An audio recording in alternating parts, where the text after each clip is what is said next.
Guys నేను మీ సాయి కుమార్ మాట్లాడుతున్నా Bhavani channels నుంచి. సో మనం ఇప్పుడు ఎక్కడ ఉన్నామంటే మల్లాపూర్లో అమ్మవారి టెంపుల్ ఉంటుంది, శ్రీ రేణుక ఎల్లమ్మ తల్లి టెంపుల్. సో మనం ఇక్కడ ఎందుకు వచ్చామంటే వ్లాగ్ చేయడానికి కారణం ఏంటంటే ఇక్కడ మన కేసీఆర్ సార్ బర్త్డే ఉండే వాళ్ళ. సో అదే పరంగా మా టీం మెంబర్లో ఒక ఆయన బర్త్డే. సో ఆయన బర్త్డే ఇవాళ కూడా సంతోష్ కుమార్. సో ఆయన ఏంటంటే పాలిటిక్స్ లో తిరుగుతాడు.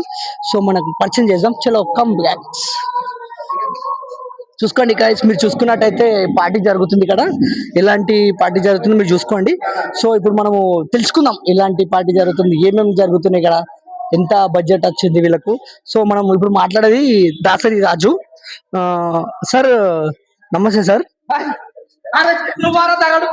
ఎవడు అనుకున్నా సార్ నమస్తే సార్. నమస్తే బిడ్డ. ఇప్పుడు మీరు ఇక్కడ వచ్చారు కదా, మీరు ఎలాంటి సెలబ్రేషన్స్ చేసుకుంటున్నారు? మీరు బర్త్డే చేస్తుండ్రా? మీకు ఎలా అనిపిస్తుంది ఇక్కడ? బర్త్డే చేస్తుండు పిల్లగాడు, ఆహ్వానించిండు. ఓకే, ఈ విధంగా మేము వచ్చినాం ఇక్కడ. మంచి ఇచ్చిండు పిల్లగాడు. తర్వాత అయితే ఇప్పటి వరకు మంచిగా చేసిండు. ఆయన తుంకలు తెప్పించిండు, మందు తెప్పించిండు. కాకపోతే ఉప్పు తక్కువ అయిందని చెప్పి తుంకరాలు ఉప్పు కూడా చేసుకొని తిన్నాము. మంచిగానే ఉంది ఆయన. అదే సార్, మీకు ఇప్పుడు అంటే ఇవాళ కాలాలు మంచిగా బతకని పిల్లగాడు. ఓకే సార్, అంటే ఇవాళ కేసీఆర్